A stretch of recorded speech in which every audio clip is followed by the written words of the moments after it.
গতকাল একটা কাজ করেছি ভাই। পরিবারকে নিয়ে মার্কেটে গিয়েছিলাম। পরিবার যত বায়না বেশি না ধরতে পারে সেক্ষেত্রে একটা পদ্ধতি খাটিয়েছি।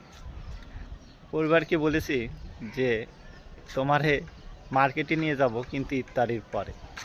বউ তো মহা খুশি, ইফতারি পরে যাইব, সমস্যা নেই। কিন্তু ইফতারিতে এত পরিমাণ খাবার নিয়ে এসেছে যে ইফতারিতে তাকে এমন খাওয়ান খাইছি, ব্যাস ইফতারি পরে রেডি, সবাই মিলে মার্কেটে যাচ্ছি। যাওয়ার পরে তার প্রচণ্ড পরিমাণ ইচ্ছা, এ জিনিস কিনবে ও জিনিস কিনবে, মানে ভাই কি বলবো, ইচ্ছার কোনো শেষ নেই। আমিও বলছি ঠিক আছে, কোনো সমস্যা নেই, তোমাকে কিনে দিব। যখন কিনতে গেলাম তখন আরও একবার তারে বাইরের কিছু খাবার খিলাইলাম।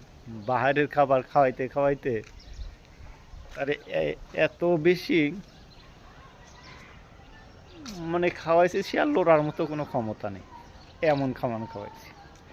তখন সে একটা দুইটা দোকানে গেল, যে জিনিস কিনতেছে দেখতেছে, প্রচুর দেখার ইচ্ছে, কিন্তু শরীরে আর তখন তাকে সায় দিচ্ছে না। তখন বলতেছে যেটা হয়েছে হয়েছে, এবার চলো। ভাবলাম কাজটা বোধহয় হয়েছে, গেছে আমার 500 টাকা না বেশি গেছে খাওয়ার জন্য। যাক, এতে তো 5,000 টাকা বাঁচলাম। গতকাল একটা কাজ করেছি ভাই। পরিবারকে নিয়ে মার্কেটে গিয়েছিলাম।